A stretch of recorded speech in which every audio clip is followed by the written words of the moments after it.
जय जोहार, मैं हूं आपन के संग ललिता चक्रधारी और आपमन देखा तो न्यूज प्लस 21। चलो शुरू करथन बिहिनिया के खबर। पीएम नरेंद्र मोदी सुबह 10:30 बजे ऑल इंडिया मेयर कॉन्फ्रेंस के करही उद्घाटन।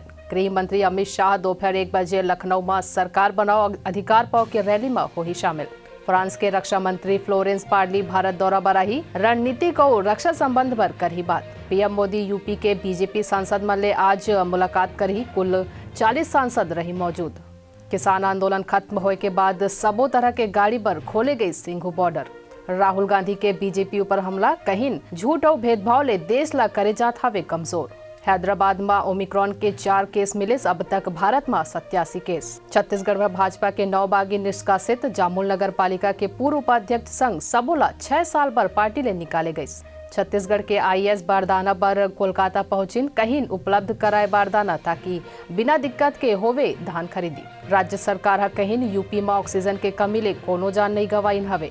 ऐसा ही तमाम जानकारी ले लगातार अपडेट रहे बर हमारे चैनल ला लाइक और सब्सक्राइब करना झन भूला और नोटिफिकेशन पर बेल आइकन ला घलो दबाओ। देखत रहो न्यूज प्लस 21, आप मन के हक की बात।